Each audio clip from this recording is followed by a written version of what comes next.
Alors, une notion fondamentale dans les probabilités est celle de densité. Une fonction qui va de R dans R est une densité pour une variable aléatoire x, si et seulement si elle vérifie ces trois conditions-là. D'abord, la fonction doit être en tout point positive ou nulle.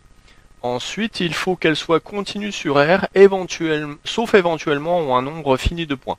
Ça veut dire que vous avez un nombre fini d'endroits où la continuité peut partir en vrac et n'être pas satisfaite. Et la condition la plus importante, c'est que l'intégrale de moins l'infini à plus l'infini de f de x dx doit être égale à 1. Ce qui veut dire que l'aire sous la courbe doit être égal à 1. Alors voilà un exemple de densité. Donc c'est une fonction positive, donc elle est au-dessus de l'axe. Elle est continue partout, sauf éventuellement un nombre fini de points. Donc ici, il y a deux endroits où elle n'est pas continue du tout. Mais on a le droit à un nombre fini de points où la continuité ne marche pas. Et alors en fait, si on voulait calculer la probabilité que la variable x associée à cette densité soit comprise entre petit a et petit b, eh ben, il y a juste besoin de calculer l'aire sous la courbe, ce qui est donc l'intégrale de a à b de f de x dx. Donc la densité permet de mesurer la probabilité entre deux endroits dans une plage de valeurs en faisant un calcul intégral. Alors ici, petit a a le droit d'être égal à moins l'infini et petit b a le droit d'être égal à plus l'infini. Le fait que cette intégrale converge tout le temps provient du fait que cette intégrale ici est égale à 1 et converge. Alors, ça c'est une notion fondamentale qui permet de définir ce qu'est une variable à densité. Et ces variables-là constituent en général la moitié du programme sur les variables aléatoires en classe prépa. On peut faire de gros et jolis problèmes sur les probabilités avec ce genre de variables aléatoires et ça va être blindé d'intégrales impropres dans tous les sens. Alors en ce qui concerne notre premier exemple, il n'est pas très compliqué de voir que notre fonction est à valeur positive ou nulle puisqu'on a un produit de nombres positifs ou nuls. Le nombre du bas ne s'annule jamais, tout est bien défini.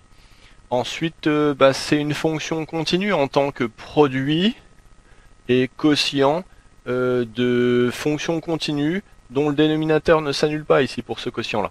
Donc elle est continue sur R tout entier. Bon, on a 0 point qui pose problème. 0 c'est un nombre fini, tout va bien. Ensuite, le point le plus difficile, puisque là on a déjà fait la moitié de la question, et on a les moitiés des points, c'est le calcul de l'intégrale qui va de moins l'infini à plus l'infini. C'est un peu compliqué parce que il faut d'une part montrer que cette intégrale impropre converge, et d'autre part trouver sa valeur. Alors je pense que la démonstration la plus humaine, la plus simple possible, c'est de commencer la démonstration en partant du principe que tout va converger et de justifier la convergence à la fin une fois que tout est écrit. Et donc si les intégrales convergent, eh bien on a envie de remplacer f par sa formule. Alors pour montrer la convergence d'une intégrale avec deux points à problème potentiel, parce que ce sont les seuls, vu que la fonction est continue sur R tout entier, on est censé séparer en deux, pourquoi pas de moins l'infini à 0 et de 0 à plus l'infini. Ensuite, ici on reconnaît la dérivée de l'arc tangente, donc on peut primitiver, ce qui est permis sur un intervalle, donc j'ai le droit d'utiliser cette notation-là. Et puisque l'arc tangente vaut 0 en 0, vaut moins pi sur 2 en moins l'infini et plus pi sur 2 en plus l'infini pour ses limites, eh bien on trouve que ce qu'il y a dans le crochet ici vaut 1 sur pi fois pi sur 2, donc 1,5, et là aussi. Alors donc si toutes les intégrales convergent, le calcul se déroule comme ceci, et donc on a ça a le mérite de bien nous expliquer clairement ce qui se passe. Maintenant, il faut quand même en mathématiques prouver la convergence, mais on y arrive en partant de la fin. Ici on a le nombre 1 qui est égal à 1 sur pi fois pi sur 2 plus 1 sur pi fois pi sur 2. Donc ces nombres-là sont définis. Et donc ce passage de là à là prouve que les limites ici existent. Donc ce qu'il y a dans les crochets converge. La convergence de ce qu'il y a dans les crochets prouve la convergence de ces deux intégrales-là.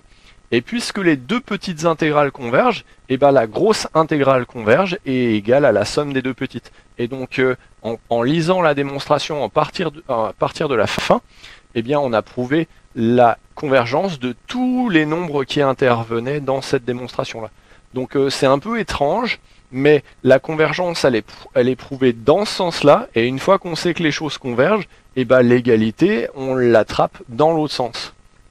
Puisque les 3.1, 2 et 3 sont satisfaits, notre fonction f est une densité de variables aléatoires.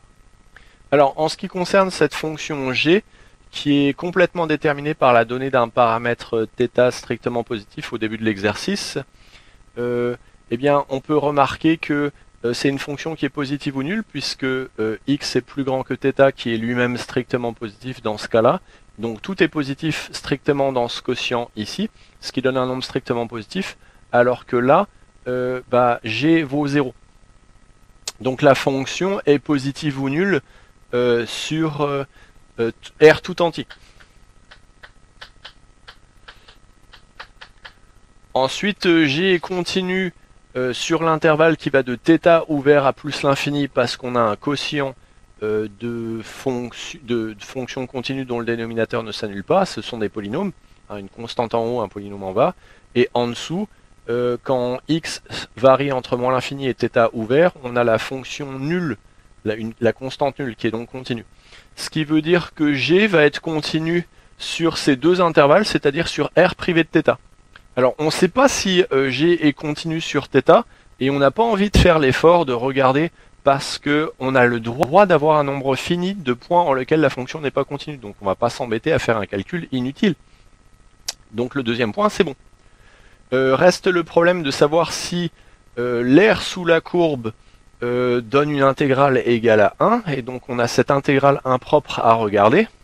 Puisqu'on a une fonction qui est fabriquée en deux morceaux, il est important de faire châle pour adapter nos deux petites intégrales qui vont intervenir du fait que moins l'infini et plus l'infini sont des points à problème potentiel, mais on a intérêt d'aller de moins l'infini à θ et de θ à plus l'infini pour pouvoir s'adapter à ces morceaux-là. Et donc sur le premier morceau, la fonction est nulle, et donc cette intégrale converge et vaut 0. Sur le deuxième morceau, on peut utiliser la formule définissant g sur le morceau-là, et on trouve facilement une primitive, et on se rend compte qu'à la fin on obtient θ au cube sur θ au cube quand on remplace x par θ. Attention, c'est x qui doit être remplacé. Remarquez que quand x est remplacé par plus l'infini, on s'attend bien vers 0. Et donc on trouve effectivement une intégrale qui vaut 1. Alors comme d'habitude avec ce genre de calcul, il est assez naturel de faire le calcul de la valeur dans ce sens-là, mais pour la convergence, il est assez naturel de le faire dans l'autre sens. Et donc ça sert à rien d'écrire deux fois la même démonstration quand on peut lire finalement de bas en haut et en déduire que tout converge. Hein, ici on a des nombres réels, ça existe. Ici on a une primitive et une limite qui existent. Ce crochet est égal à cette intégrale impropre qui converge donc. Et donc du coup nos deux petites intégrales convergent. Et par la définition des grosses intégrales données par le cours, la grosse intégrale converge et est égale à la somme de tout ça. Et donc tout est bien justifié dans ce calcul. Alors on se rend compte finalement que quelle que soit la valeur strictement positive donnée à θ, tout marche. Les trois points fonctionnent, quelle que soit la valeur de θ. Ce qui fait que cette fonction-là est toujours une densité de variables aléatoires, quelle que soit la valeur du paramètre θ strictement supérieur à égale à 0 choisi. Alors pour info, cette fonction elle est comme ceci. Donc vous commencez par fixer un θ strictement positif, et votre fonction elle est nulle sur toute cette partie-là, et ici elle décroît assez rapidement puisqu'avec à la vitesse de 3θ au cube sur x puissance 4. Et donc la probabilité est dans cette partie-là de la courbe. Ici il n'y a rien. Alors pour ce dernier exercice, on a une fonction qui est définie en trois morceaux finalement, puisque entre 1 et e, la fonction vaut a fois le logarithme de x, donc ça donne un petit bout ici, et ailleurs ça vaut 0, donc à gauche ici ça vaut 0, à droite ici ça vaut 0, donc globalement on a trois zones. Bon, ça a l'air d'être continu ici tout de même. Alors en ce qui concerne la positivité, on se rend compte rapidement qu'il faut absolument que a soit supérieur ou égal à 0, puisque le logarithme entre 1 et e est positif. Donc on a une première contrainte sur a qui est que a doit être positif ou nul. Ailleurs, la fonction est nulle, donc elle est positive ou nulle. Et donc à partir du moment où cette contrainte est satisfaite, notre fonction est positive ou nulle partout. Elle va être continue entre 1 et E, et elle va être continue à gauche de 1 et à droite de E, parce qu'on a le logarithme qui est continu et la constante nulle qui est continue. Alors il faut enlever 1 et E pour éviter de traiter les problèmes de recollement, et d'autant plus qu'on a le droit d'avoir un nombre fini de points en lequel la fonction n'est pas continue, donc on n'est pas obligé de traiter le cas de 1 et E. Donc comme ça va très bien. Ensuite, le problème habituel de la convergence de l'intégrale et le fait qu'elle vaille 1, eh bien, on peut dérouler le calcul comme d'habitude en s'adaptant aux 3 zones.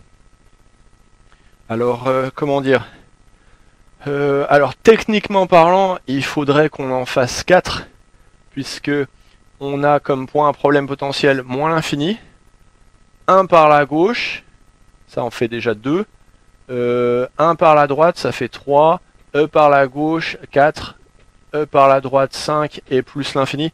Mais donc il y a même 6 points à problème potentiel, mais il se trouve que la fonction là, elle est continue en 1 et en E, et que tout est, enfin il y a des limites à droite et à gauche, donc les vrais problèmes potentiels sont moins l'infini et plus l'infini. Donc en fait on découpe comme ceci en 3 pour s'adapter aux 3 zones, pas réellement parce qu'il y a 6 points problème potentiel ou ainsi de suite. Donc les points qui posent problème, c'est moins l'infini et plus l'infini. Celle-là, on sait qu'elle va converger. Donc du coup, en ce qui concerne la convergence, cette intégrale-là est nulle, donc celle-là converge. Cette intégrale-là est nulle, donc celle-ci converge. L'intégrale du milieu, bah, c'est une intégrale du premier semestre. C'est une fonction continue sur un segment, donc bien sûr tout converge. Donc on attrape la convergence rétroactivement en lisant la démonstration du bas vers le haut, de sorte que la convergence des 3 petites intégrales prouve la convergence de la grande. Et au niveau du calcul, on a 2 intégrales qui valent 0 sur les côtés. Bah ouais, il n'y a pas de probabilité dans ces parties-là. Tout est situé ici. Pour calculer l'intégrale sur la zone centrale, on factorise le a et ensuite on utilise une primitive du logarithme qui est connue, c'est x ln de x moins x. Et pour la retrouver, on peut faire une IPP en disant que c'est 1 qu'on intègre fois ln de x qu'on dérive. Il ne reste plus ensuite qu'à remplacer. Or, quand on met e là-dedans, ça fait e fois ln de e qui fait 1. Donc e fois 1 moins e, bon bah ça fait 0. Et quand on remplace par 1, le ln de 1 fait 0. Et on a un moins 1 qui fait 1 plus 1. Du coup, cette intégrale-là vaut a. Et donc pour que l'intégrale soit égale à 1, puisque l'air sous la courbe doit être égal à 1, et on a une condition nécessaire et suffisante, c'est-à-dire que a vaut 1. Donc d'ailleurs, le fait que a vaut 1 respecte cette contrainte-là. De sorte que cette fonction-là n'est une densité que si et seulement si a vaut 1 en fait.